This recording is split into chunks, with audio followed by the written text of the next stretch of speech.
Olá, sejam bem-vindos e bem-vindos aqui à MF3 Escola de Filosofia.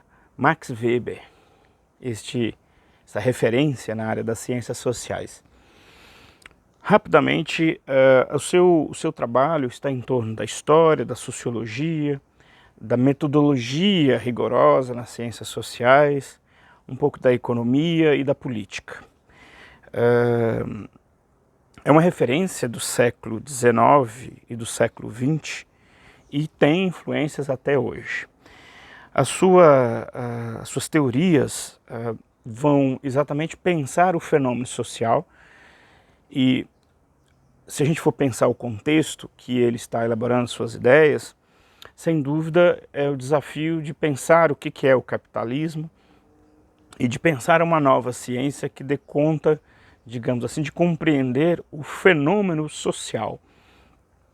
A industrialização produziu na Europa um impacto muito forte de pessoas vivendo, digamos que nas cidades industriárias, e isto gerou uma série de questões, digamos, nesse século aí, entre os anos 1820 até 1900, como referência, ou 1820 a 1920, para ficar 100 anos.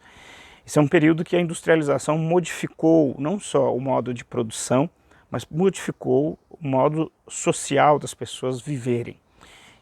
E isso, em geral, produziu impactos diversos.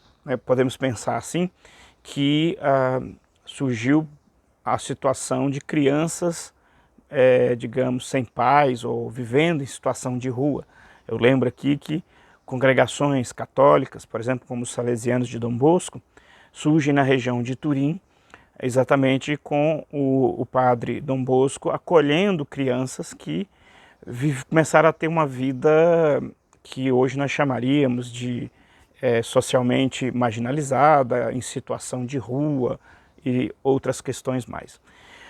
Max Weber, portanto, junto com outros como Émile Durkheim, que é considerado o fundador da sociologia, tem esse desafio de horizonte e vão pensar isso de formas diferentes. Max Weber é conhecido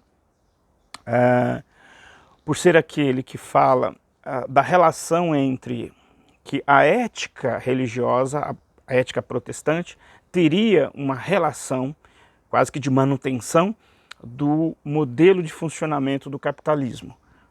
O livro A Ética Protestante e o Espírito Capitalista é um pouco isso. A ideia que está em causa é que no aspecto da ética nós estamos falando de valores ou de juízos de valor, que é um tipo de operação mental que nós temos. E na questão talvez do capitalismo ou mesmo das outras ciências, nós trabalhamos com uma questão de valor de fato. Ainda que não quero entrar aqui no que seria o valor no capitalismo e toda uma discussão que existiria entre o que Max Weber compreende por valor do dinheiro, o valor do capitalismo, com, por exemplo, as repercussões disso com o marxismo. Não preparei e a pílula não caberia essa discussão agora, mas existe campo para essa discussão. E aí o Max Weber procura, então, fazer essa distinção de valor, que nós temos uma capacidade de dar valor, promover juízo de valor sobre as coisas e juízo de fato, e vai tentar, então, ver como que é desafiante pensar a ciência social em termos de fato, para além do fato de valor ativo, mas tentar ver a sociedade como fato, como juízo de fato. Isso, de resto, era tema de outros pensadores. Por exemplo, descobrir qual era o papel específico das ciências históricas, o que ela teria de particular e que ela poderia contribuir com as ciências. Enfim, vai trabalhar com a ideia de tipos ideais, como o que permite, digamos assim, a operacionalização da vida social. Isso é muito importante. Hoje em dia, quando a gente fala Olavo de Carvalho foi uma referência para a extrema-direita brasileira, porque ele operou como uma espécie de guarda-chuva que permitiu discutir certos temas, permitiu discorrer abertamente certas temáticas que até então as pessoas nem pensavam que podiam assim falar. Então essa ideia de que é preciso criar modelos ideais dentro dos quais se opera o comportamento social também vai ser uma contribuição dele para as ciências sociais, ou seja, o fenômeno social opera dentro desses modelos quase que arquetípicos. Nesse sentido, a introdução da disciplina ensino religioso, ali entre o 8º e o 9º ano da formação da juventude, entre 13 e 14 anos, é interessante porque essa disciplina ela discute a formação dos valores, dos juízos de valor, que é objeto da religião, do fenômeno religioso, não só cristão, mas de todos os fenômenos religiosos, inclusive das filosofias de vida. E digamos que é a partir desses modelos ideais que depois nós passamos para a ação social. A ação social acontece dentro desses modelos. Então, às vezes eu ouço a pequena classe média burguesa dos grandes centros meio que desdenhando do fenômeno religioso, achando que o fenômeno religioso é uma coisa ultrapassada e etc. E não é bem assim, porque enquanto fenômeno social, o fenômeno religioso, ele existe, ele é importante. Posso discordar do fenômeno religioso, das implicações com o sagrado, não é meu caso, mas podemos pensar nessa hipótese. No entanto, não dá para ignorar que é um fato social as pessoas terem religiosidade e estarem ligadas à religiosidade. Então é preciso cuidar disso. Isso é um desafio para Max Weber, como transitar entre valor, digamos, juízo de valor e juízo de fato. Não é fácil. Em textos dele, como do Durkheim, nós vamos ver isto.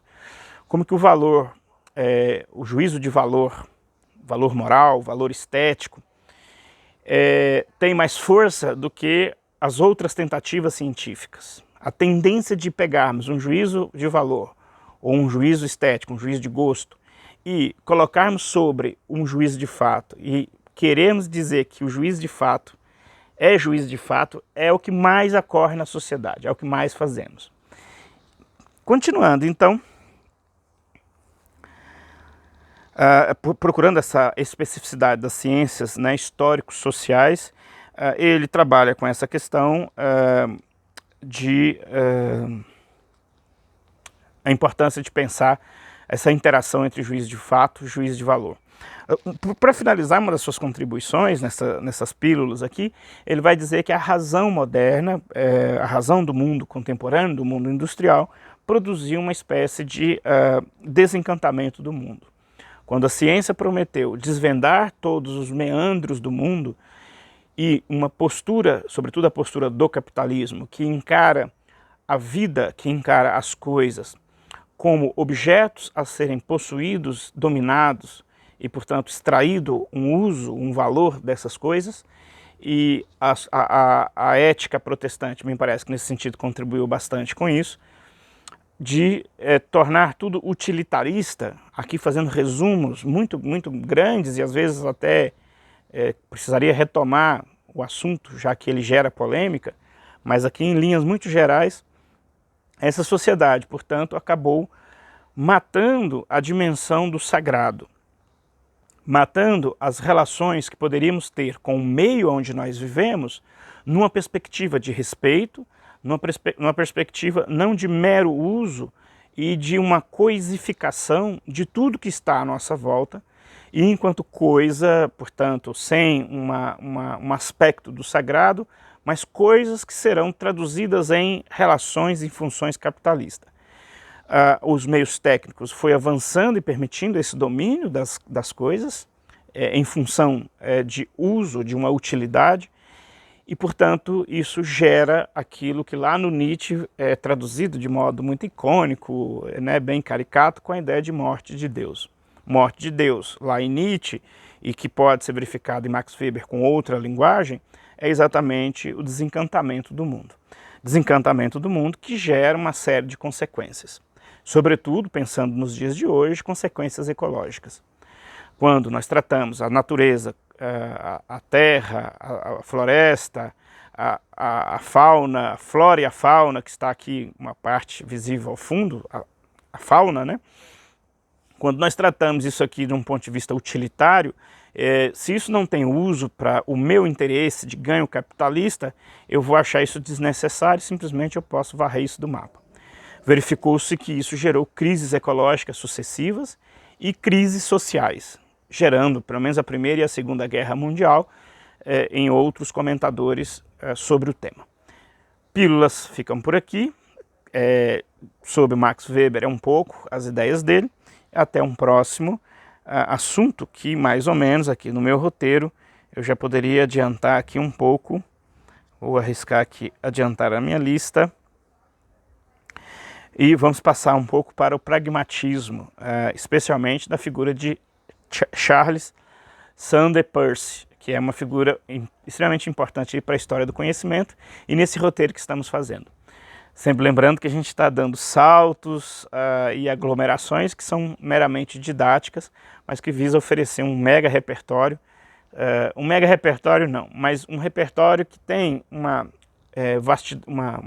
extensão temporal bem ampla e que é mesmo pílulas que nós estamos aprofundando em outras playlists mais especializadas. Tchau, obrigado, até a próxima, até o próximo sobre Charles Sanders Peirce.